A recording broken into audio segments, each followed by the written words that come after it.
ಮತ್ತೆ ದುನಿಯಾ ವಿಶೇಷ ಕಾರ್ಯಕ್ರಮಕ್ಕೆ ಸ್ವಾಗತ ವೀಕ್ಷಕರೇ. ನಾವು ಮೊಬೈಲ್ ಹ್ಯಾಕಿಂಗ್ ಬಗ್ಗೆ ಮಾತನಾಡ್ತಾ ಇದ್ವಿ. ನಿಮಗೆ ಗೊತ್ತಿಲ್ಲದ ಹಾಗೆ ನಿಮ್ಮ ಮೊಬೈಲ್ನನ್ನು ನೀವಷ್ಟೇ ಬಳಸ್ತಾ ಇಲ್ಲ, ನಿಮ್ಮ ಜೊತೆ ಇನ್ಯಾರೋ ಬಳಸ್ತಾ ಇದ್ದಾರೆ, ಆದರೆ ಅದರ ಬಗ್ಗೆ ನಿಮಗೆ ಗೊತ್ತೇ ಆಗೋದಿಲ್ಲ. ಇದೇ ವಿಚಾರವಾಗಿ ನಾವು ಚರ್ಚೆಯನ್ನು ಬನ್ನಿ ಮುಂದುವರಿಸೋಣ. ನಾವಿಯವರೇ, ಇಲ್ಲಿಯವರೆಗೆ ನೀವು ನಿತ್ಯಾನಂದ ಅವರ ಕತೆ ಕೇಳಿದರೆ, ಯಾವುದೋ ಒಂದು ಕಾಲ್ ಬಂತು, ಕಾಲ್ನ ರಿಸೀವ್ ಮಾಡದೆ ಇದ್ದಕ್ಕಿದ್ದಂತೆ 18,000 ರೂಪಾಯಿ ಹೊರಟೋಯ್ತು ಅಂತ. ಇದಕ್ಕೆ ಕಾರಣ ಏನು? ನಿತ್ಯಾನಂದ ಅವರನ್ನೇ ಯಾಕೆ ಹ್ಯಾಕರ್ಸ್ ಬಳಸ್ಕೊಂಡ್ರು? ಇವರು ಏನಾದರೂ ಇವರು ಬಳಸಿದಂತಹ ವಿಧಾನದಲ್ಲಿ ಏನಾದರೂ ದೋಷ ಆಯ್ತಾ, ಅಥವಾ ಯಾವ ರೀತಿ ಅವರಿಗೆ ಇವರು ಅನುವು ಮಾಡಿಕೊಟ್ರು ಅಂತ ಅನ್ಸುತ್ತೆ? ನಿತ್ಯಾನಂದ ಅವರು ಮೊಬೈಲ್ ಡೀಲರು. ಇವಾಗ ನಾವು ಮೊಬೈಲ್ ಯೂಸರ್ ಆದರೆ ನಮ್ಮ ಕರೆನ್ಸಿ ಎಷ್ಟೋ ಒಂದು 500 ರೂಪಾಯಿನೋ 1000 ರೂಪಾಯಿನೋ ಇಟ್ಕೊಂಡಿರ್ತೀವಿ. ಈ ಡೀಲರ್ಸ್ಗಳು ಬೇರೆಯವ್ರಿಗೆ ಅವ್ರು ಮಾರಬೇಕಾದ್ರಿಂದ ಇದನ್ನು ಒಂಥರ ಸ್ಟಾಕ್ ಥರ ಕರೆನ್ಸಿನ ಸ್ಟೋರ್ ಮಾಡಿರ್ತಾರೆ. ಅಂದರೆ ಅವರ ಮೊಬೈಲ್ನೊಳಗೆ ಹೆಚ್ಚಿನ ಕರೆನ್ಸಿ ಸ್ಟಾಕ್ ಇರುತ್ತೆ. ಆದ್ದರಿಂದ ಕ್ರಿಮಿನಲ್ಸ್ಗೆ ಅವರನ್ನು ಟಾರ್ಗೆಟ್ ಮಾಡಿದ್ರೆ ಸಿಕ್ಕೋ ದುಡ್ಡು ಜಾಸ್ತಿ. ಜನರ ಒಬ್ಬ ಇಂಡಿವಿಜುವಲ್ ಟಾರ್ಗೆಟ್ ಮಾಡೋದಕ್ಕಿಂತ ಬೇರೆ ಇದರೊಳಗೆ. ಸೊ ಈ ರೀತಿ ರಿಟೇಲ್ ಮಾರಾಟಗಾರರ ಇನ್ಫಾರ್ಮೇಶನ್ ಅಥವಾ ಅವರ ಫೋನ್ ನಂಬರ್ ಇದನ್ನೆಲ್ಲ ಹೇಗೆ ಕಲೆಕ್ಟ್ ಮಾಡ್ತಾರೆ ಅಂತ? ಯಾಕಂದ್ರೆ ಇಲ್ಲೇ ಚನ್ನಪಟ್ಟಣದಲ್ಲೇ ಇದ್ದವರ ಯಾರ ಹ್ಯಾಕ್ ಮಾಡೋದಕ್ಕೆ ಸಾಧ್ಯ ಇಲ್ಲ. ಚನ್ನಪಟ್ಟಣದಲ್ಲಿ ಇರೋರು ಒಬ್ಬರು ಅವ್ರಿಗೆ ಸಹಾಯ ಮಾಡಿರೋ ಸಾಧ್ಯತೆ ಇರುತ್ತೆ. ಓಕೆ, ಯಾಕೆಂದರೆ ಇವ್ರು ಹೇಳೋದು ಪ್ರಕಾರ ಇವ್ರದ್ದು 3-4 ಡೆಮೋ ಮೊಬೈಲ್ಗಳು ಎಲ್ಲಾದ್ರ ವಿವರಗಳು ಅವ್ರಿಗೆ ಗೊತ್ತಿತ್ತು. ಅದಕ್ಕೆ ಹೇಗೆ ಸಾಧ್ಯ? ಒಂದು, ಇವರ ಮೊಬೈಲ್ ಇವರ ಕಂಪನಿನೊಳಗೆ ಯಾರಾದರೂ ಅವ್ರು ಸಹಾಯ ಮಾಡಿದಾರಾ ಗೊತ್ತಿಲ್ಲ, ಅಥವಾ ಒಂದೊಂದು ಮೊಬೈಲ್ ಕಂಪನಿಗಳಲ್ಲೂ ಅವ್ರ ವಿವರಗಳನ್ನು ಕಲೆಕ್ಟ್ ಮಾಡ್ಕೊಂಡಿರಬೇಕು. ಅಂದರೆ ಇವ್ರಿಗೆ ಐಡಿಯಾನೋ ಏರ್ಟೆಲ್ಲೋ ಇನ್ನೊಂದಿದ್ರೆ ಆ ಕಂಪನಿನೊಳಗಿರೋ ಸ್ಟಾಫಿಂದ ತೊಗೊಂಡಿರ್ಬೋದು. ಅಥವಾ ಇವ್ರಿಗೆ ಈ ಮೊಬೈಲ್ನೊಳಗೆ ಆಕ್ಸೆಸ್ ಮಾಡಿ ಇವರು ಇನ್ಫಾರ್ಮೇಷನ್ ತೊಗೊಳ್ತಾರಲ್ಲ, ಅದಕ್ಕೆ ಏನು ಪಿನ್ ಇದೆಯೋ ಇವ್ರದ್ದು, ಆ ಪಿನ್ನನ್ನು ಇವರು ಬಹುಶಃ ಮೊದಲೇ ಕದ್ದುಬಿಟ್ಟಿದ್ದಾರೆ ಅಂತ ಕಾಣುತ್ತೆ. ಎರಡನೇದು, ಇವ್ರ ಕೇಸ್ ಒಳಗೆ ಏನಾಗಿದೆ, ಮೋಸ್ಟ್ಲಿ ಒಂದು ಈ ಸಿಮ್ ಕಾರ್ಡ್ ಕ್ಲೋನಿಂಗ್ ಆಗಿದೆ ಅಂತ ಅನಿಸುತ್ತೆ. ನಾವು ಮೊಬೈಲ್ ಹ್ಯಾಕಿಂಗ್ ಆಗಬೇಕಾದ್ರೆ 2 ವಿಧದಲ್ಲಿ ಆಗುತ್ತೆ. ಒಂದು, ಈ ಮೊಬೈಲ್ ಒಳಗಡೆ ಒಂದು ವೈರಸ್ ಅನ್ನು ಕೂಡಿಸ್ಬಿಟ್ಟು, ವೈರಸ್ಸು ಟ್ರೋಜನ್ ಅಂತೀವಿ, ಅದು ಇವ್ರಿಗೆ ಗೊತ್ತಿಲ್ಲದೆ ಇದ್ದಾಗ, ಅಂದರೆ ಮೊಬೈಲ್ ಓನರ್ಗೆ ಗೊತ್ತಿಲ್ಲದೆ ಇದ್ದಾಗೆ ತಾನೇ ಏನು ವ್ಯವಹಾರ ಮಾಡಬೇಕು ಅದನ್ನು ಮಾಡೋದು ಒಂದು. ಎರಡನೇದು, ಈ ಸಿಮ್ ಕಾರ್ಡ್ಗೆ ಒಂದು ಕಾಪಿ ಮಾಡಿಕೊಂಡು ಅದನ್ನು ಇನ್ನೊಂದು ಮೊಬೈಲ್ಗೆ ಹಾಕ್ಕೊಂಡು ಯೂಸ್ ಮಾಡೋದು. ಓಕೆ, ನಾವು ಮೊಬೈಲೊಳಗೆ ವೈರಸ್ಸನ್ನು ಹಾಕಬೇಕಾದ್ರೆ ಸಾಮಾನ್ಯವಾಗಿ ಹೇಗೆ ಅಂದರೆ, ಇವ್ರು ಯಾವ್ದಾದ್ರು ಅಪ್ಲಿಕೇಶನ್ಸನ್ನು ಡೌನ್ಲೋಡ್ ಮಾಡಿದ್ರೆ ಆಗುತ್ತೆ, ಇಲ್ಲಾಂದರೆ ಯಾವುದೋ MMS ಮೆಸೇಜ್ ಕಳಿಸಿದ್ರೆ ಆಗುತ್ತೆ, ಅಥವಾ ಇವ್ರು ಈ ಮೊಬೈಲ್ನ ಯೂಸ್ ಮಾಡಿ ಬೇರೆ ಯಾವ್ದಾರೋ ಒಂದು ಹೈಪರ್ ಲಿಂಕ್ ಕೆಲವು ಸಲ ಕ್ಲಿಕ್ ಮಾಡಿದ್ರೆ ಟ್ರೋಜನ್ ಬಂದು ಕೂತ್ಕೊಳ್ಳೋ ಚಾನ್ಸಸ್ ಇರುತ್ತೆ. ಇವರು ಹೇಳೋ ಪ್ರಕಾರ ಆ ಥರ ಆಗಿಲ್ಲದೆ ಇರೋ ಚಾನ್ಸಸ್ ಇರುತ್ತೆ.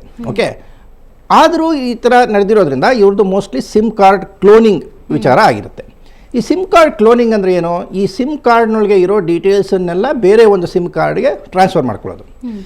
ನಾರ್ಮಲ್ ಆಗಿ ನಂಬರ್ಗಳು ಅಥವಾ ಏನೋ ವಿಷಯ ಇರೋದನ್ನ ಟ್ರಾನ್ಸ್ಫರ್ ಮಾಡ್ಕೊಳ್ಳೋದು ಸುಲಭ. ಆದರೆ ಸಿಮ್ ಕಾರ್ಡ್ ಒಳಗಡೆ ಒಂದು ಸರ್ವಿಸ್ ಪ್ರೊವೈಡರ್ದು ಒಂದು ಕೋಡ್ ಇರುತ್ತೆ. ಆ ಕೋಡು ನಮಗೆ ಗೊತ್ತಿರಲ್ಲ, ಅದು ಸಿಮ್ ಕಾರ್ಡ್ ಕಂಪನಿಗೆ ಮಾತ್ರ ಗೊತ್ತಿರಬೇಕು. ಆದ್ದರಿಂದ ಕ್ಲೋನ್ ಮಾಡುವಾಗ ಆ ಕೋಡ್ ಇಲ್ಲದೆ ಇದ್ದರೆ ಕ್ಲೋನ್ ಮಾಡೋಕ್ಕಾಗಲ್ಲ. ಬಹುಶಃ ಇದರೊಳಗೆ ಆ ಸಿಮ್ ಕಾರ್ಡ್ನ with the service providers code ಅದನ್ನು ಕಾಪಿ ಮಾಡ್ಕೊಳ್ಳೋಕೆ ಸಾಧ್ಯವಾಗಿದೆ. ಈ ರೀತಿ ಆದಾಗ ಇವರು ಮೊಬೈಲಲ್ಲಿ ಏನು ಮಾಡ್ಬೋದು ಆ ಕೆಲಸನೆಲ್ಲ ಇನ್ನೊಂದು ಮೊಬೈಲಲ್ಲಿ ಮಾಡ್ಬೋದು. ಅಂದರೆ ಈ ಡೆಮೋ ಮೊಬೈಲ್ದೇ ಒಂದು ಕಾಪಿ ಇರುತ್ತೆ. ಬಹುಶಃ ಈ ಸಿಸ್ಟಮ್ ಒಳಗೆ ನಾವು ಸ್ವಲ್ಪ ಅನಲೈಸ್ ಮಾಡಿದ್ರೆ ಏನು ಗೊತ್ತಾಗುತ್ತೆ ಅಂದರೆ, ಇವಾಗ ಇವ್ರಿಗೊಂದು ಡೆಮೋ ಮೊಬೈಲ್ ಕೊಟ್ಟಿದ್ದಾರೆ ಕಂಪ್ನಿನವರು, ಇನ್ನೊಬ್ಬ ಡೀಲರ್ಗೂ ಒಂದು ಡೆಮೋ ಮೊಬೈಲ್ ಕೊಟ್ಟಿದ್ದಾರೆ. ಬಹುಶಃ 2-3 ಡೆಮೋ ಮೊಬೈಲ್ಗಳು ಸುಮಾರು ಸಿಮಿಲರ್ ಕಾನ್ಫಿಗರೇಷನ್ ಇರೋ ಚಾನ್ಸಸ್ ಇರುತ್ತೆ. ಬಹುಶಃ ಪಿನ್ ಕೂಡ ಇವ್ರಿಗೊಂದು ಕೊಟ್ಟಿರ್ತಾರೆ, ಇವ್ರು ಅದನ್ನು ಬದಲಾಯಿಸ್ಕೊಂಡಿದ್ದಾರೋ ಇಲ್ಲೋ ಗೊತ್ತಿಲ್ಲ, ಅದೇ ಪಿನ್ಗಳನ್ನ ಅವರೇ ಡಿಸ್ಟ್ರಿಬ್ಯೂಟ್ ಮಾಡಿರ್ಬೋದು. ಆದ್ದರಿಂದ ಈ ಡೆಮೋ ಮೊಬೈಲ್ ಅಂತ ಅವ್ರು ಹೇಳ್ತಾರೆ, ಇದು ನಾರ್ಮಲ್ ಮೊಬೈಲ್ಗಿಂತ ಒಂದು ಸ್ವಲ್ಪ ಪವರ್ಫುಲ್ ಟೂಲ್ ಅನ್ಬೋದು. ಯಾಕೆಂದರೆ ಇವ್ರು ಡೆಮೋ ಮೊಬೈಲಿಂದ ಇವ್ರ ಅಕೌಂಟ್ಗೆ ಡೈರೆಕ್ಟ್ ಆಕ್ಸೆಸ್ ಇರುತ್ತೆ. ಇವರು ಕರೆನ್ಸಿ ತೊಗೊಳೋದಕ್ಕೆ, ಯಾರು ಟ್ರಾನ್ಸ್ಫರ್ ಮಾಡೋದಕ್ಕೆ. ನಮ್ಮ ಮೊಬೈಲಿಂದ ನಾವು SMS ಕಳಿಸಿದ್ರೆ ಐಡಿಯಾದವರು ಯಾರೋ ಅದನ್ನು ಬೇರೆಯವ್ರಿಗೆ ಯಾರಿಗೂ ಕೊಡಲ್ಲ. ಇವ್ರ ಮೊಬೈಲಿಂದ ಹೋದಾಗ ಮಾತ್ರ ಅದನ್ನು ಚಾರ್ಜ್ ಮಾಡ್ತಾರೆ. ಸೊ ಇವ್ರ mobile it is link to the system in the service providers thing. ಆ ಮೊಬೈಲ್ನ ಒಂದು ಕಾಪಿ ಮಾಡಿಕೊಂಡ್ರೆ ಈ ಡೀಲರ್ ಏನು ಮಾಡ್ಬೋದು ಆ ಕೆಲಸನೆಲ್ಲ ಅವರು ಮಾಡ್ಬೋದು. ಈಗ ವೈರಸ್ ಕ್ಯಾಚ್ ಆಗುತ್ತೆ ಅಂತ ಹೇಳ್ತಾ ಇದ್ರೆ, ಈ ಹ್ಯಾಕರ್ಸ್ ಕಳಿಸುವಂತ ಈ ವೈರಸ್ ಯಾವ ತರದ್ದಿರುತ್ತೆ, ಅಥವಾ ಯಾವುದ್ರ ಮೂಲಕ ಬ್ಲೂಟೂತ್ ಅಥವಾ ಇನ್ಕಮಿಂಗ್ ಕಾಲ್ಸ್ ಮೆಸೇಜಸ್? ಬ್ಲೂಟೂತ್ ಅಲ್ಲಿ ಮಾಡ್ಬೋದು. ಅಂದ್ರೆ ಅವರ ಹತ್ತಿರದೊಳಗೆ ಬಂದಾಗ ನಿಮ್ಮ ಬ್ಲೂಟೂತ್ ಆನ್ ಇದ್ರೆ ಬ್ಲೂಟೂತ್ ಫೈಲ್ ಟ್ರಾನ್ಸ್ಫರ್ ಮಾಡೋ ಥರ ಮಾಡ್ಬೋದು. ಆದರೆ ಬ್ಲೂಟೂತ್ ಟ್ರಾನ್ಸ್ಫರ್ ಮಾಡಬೇಕಾದ್ರೂ ಅದನ್ನ ಯಾರು ಅದನ್ನ ತಗೊಳ್ತಾರೋ ಅವರು ಆಕ್ಸೆಪ್ಟ್ ಮಾಡಬೇಕು. ಓಕೆ, ಇಲ್ಲದೇ ಇದ್ರೆ ಆಗೋದಿಲ್ಲ. ಸೊ ನಾರ್ಮಲಿ ಬ್ಲೂಟೂತ್ ಆಫ್ ಮಾಡ್ಕೊಂಡಿದ್ರೆ ಸಾಧ್ಯವಿಲ್ಲ, ಅಥವಾ ಬ್ಲೂಟೂತ್ ಎನ್ಕ್ವೈರಿ ಬಂದಾಗ ಇವರು ಬೇಡ ಅಂತಂದರೂ ಬ್ಲೂಟೂತ್ ಬರೋಕ್ಕೆ ಸಾಧ್ಯ ಆಗಲ್ಲ. ಬಟ್ MS ಕೆಲಸಲ್ಲಿ ಬಂದರೆ ನಾರ್ಮಲಾಗಿ ಓಪನ್ ಮಾಡ್ತಾರೆ. ಇವಾಗ ಯಾವುದೋ ಗ್ರೀಟಿಂಗ್ಸ್ ಮೆಸೇಜು ಏನೋ ಬರುತ್ತೆ, ಆವಾಗ ಓಪನ್ ಮಾಡಿದಾಗ ಆಟೋಮೆಟಿಕ್ಕಾಗಿ ಬರೋ ಚಾನ್ಸಸ್ ಇರುತ್ತೆ.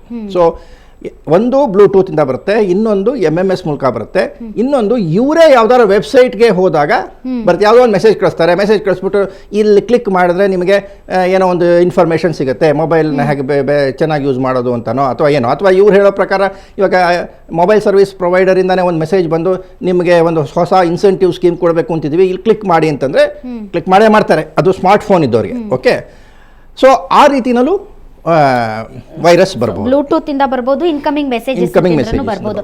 ಬಹಳಷ್ಟು ಈ ಸೈಬರ್ ಕ್ರೈಮ್ ಅನ್ನೋದು ನಮ್ಮ ಭಾರತದಲ್ಲಿ ವಿಶೇಷವಾಗಿ ತುಂಬಾ ದೊಡ್ಡ ಪ್ರಮಾಣದಲ್ಲಿ ಬೆಳೀತಾ ಇದೆ.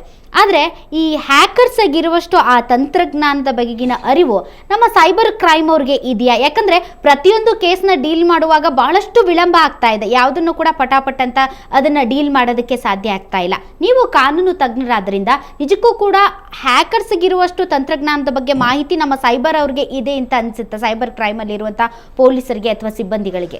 ಒಂದು ಮುಖ್ಯವಾದ ಪ್ರಾಬ್ಲಮ್ ಈ ತರ ಸಿಚುವೇಶನ್ ಏನು ಅಂದ್ರೆ, ಈಗ ಒಬ್ಬೊಬ್ಬರ ಹತ್ರನೂ ಕಳ್ಕೊಂಡಿರೋ ದುಡ್ಡು ಕಡಿಮೆ. ಇವಾಗ ಇವ್ರು 15,000 ಅಂತಾರೆ, 15,000 ಪೊಲೀಸ್ನವ್ರ ಲೆಕ್ಕದೊಳಗೆ ಅದೇನು ದೊಡ್ಡ ವಿಚಾರ ಅಲ್ಲ, ಯಾಕೆ ನಾವು ಬ್ಯಾಂಕ್ ವ್ಯವಹಾರದೊಳಗೆ ಲಕ್ಷಾಂತರ ರೂಪಾಯಿ ಕಳ್ಕೊಂಡಿರೋದಿರುತ್ತೆ. ಇನ್ನೂ ಕೆಲವರಿಗೆ 3,000 4,000 ಹೋಗಿರುತ್ತೆ. ಇವಾಗ 3,000 4,000 ಹೋಗಿರೋರು ಪೊಲೀಸ್ನವ್ರ ಹತ್ರ ಹೋಗಿ ಕಂಪ್ಲೇಂಟ್ ಕೊಟ್ಟರೆ, ಅಯ್ಯೋ 3,000ಕ್ಕೆ ಯಾಕಪ್ಪ ನೀವು ನನಗೂ ತೊಂದರೆ ಕೊಡ್ತೀಯ ನಿಮಗೂ ತೊಂದರೆ ಕೊಡ್ತೀಯ ಅಂತ ಅವ್ರು ಹೇಳೋ ಚಾನ್ಸಸ್ ಇರುತ್ತೆ. ಸೊ ಒಂದು ಇದಕ್ಕೆ ನಾವು ಕಂಪ್ಯೂಟರ್ ಇದರೊಳಗೆ ಸಲಾಮಿ ಅಟ್ಯಾಕ್ ಅಂತೀವಿ. ಅಂದರೆ ಕಡಿಮೆ ಅಮೌಂಟನ್ನು ಜಾಸ್ತಿ ಜನದಿಂದ ತಗೊಂಡ್ರೆ ಬಹುಶಃ ಅವರು ಕಾನೂನಿನ ಒಂದು ಇದಕ್ಕೆ ಅಪ್ರೋಚೇ ಮಾಡೋದಿಲ್ಲ. ಮಾಡಿದ್ರು ಯಾಕೆ 3,000ಕ್ಕೆ ನಾ ಯಾಕೆ ಕಷ್ಟಪಡಬೇಕು ಅನ್ನೋದೊಂದು ಇರುತ್ತೆ. ಇದು ಈ ಮೊಬೈಲ್ ಫ್ರಾಡ್ಸ್ ಒಳಗೆ ಬಹಳ ಮುಖ್ಯವಾದ್ದು. ಅಂದರೆ ಏನು, ನೀವು ಇಂಡಿವಿಜುವಲ್ ವಿಕ್ಟಿಮ್ಸಿಂದ you cannot expect them to go to the court or something like that. Police ಹೋಗಿ ಹೇಳೋದು ಕಷ್ಟ. ಇವಾಗ ಪೊಲೀಸ್ನವ್ರು ಹೋಗಿ ಇವರಾದರೆ ಸ್ವಲ್ಪ ವಿದ್ಯಾವಂತರು ಹೋಗೋ ಚಾನ್ಸಸ್ ಇರುತ್ತೆ. ಜನಸಾಮಾನ್ಯರಿಗೆ ಪೊಲೀಸ್ನವ್ರ ಹತ್ರ ಹೋಗಿ ಒಂದು ಕಂಪ್ಲೇಂಟ್ ಲಾಡ್ಜ್ ಮಾಡಿ ಅವ್ರನ್ನ ಕಂಪ್ಲೇಂಟ್ ಕೊಡಲ್ಲಪ್ಪ, ಇದೇನಿದು ಸೈಬರ್ ಕ್ರೈಮ್ ಯಾವ್ದ್ರೊಳಗೆ ಹಾಕೋಕ್ಕಾಗತ್ತೆ, IPC-ನಲ್ಲಿ ಯಾವ ಸೆಕ್ಷನ್ ನೀನು ಹೇಳು ಅಂತಂದರೆ ಹೇಳೋಕ್ಕಾಗೋದಿಲ್ಲ. ಪೊಲೀಸ್ ಸ್ಟೇಷನ್ಗೆ ಹೋಗಕ್ಕೆ ಹೆದರ್ತಾರೆ. ಸೈಬರ್ ಪೊಲೀಸ್ ಇನ್ನೊಂದು ಕೇಳು, ಸೈಬರ್ ಪೊಲೀಸ್ ಅಂತ. ಇವಾಗ ಕರ್ನಾಟಕದೊಳಗೆ ಪೊಲೀಸ್ ವರಿಷ್ಠರು ಕೊಟ್ಟಿರೋ ನಿರ್ದೇಶನದ ಪ್ರಕಾರ ಸೈಬರ್ ಕ್ರೈಮ್ ಕೇಸಸ್ನ ಎಲ್ಲಾ ಪೊಲೀಸ್ ಸ್ಟೇಷನ್ಗಳಲ್ಲೂ ರಿಜಿಸ್ಟರ್ ಮಾಡಬೇಕು. ಆ ವಿಷಯದ ಬಗ್ಗೆ ನಿಮ್ಮ ಜೊತೆ ಚರ್ಚೆ ಮಾಡ್ತೀನಿ ನಾವಿ ಅವರೇ. ವೀಕ್ಷಕರೇ, ಒಂದು ಸಣ್ಣ ವಿರಾಮದ ನಂತರ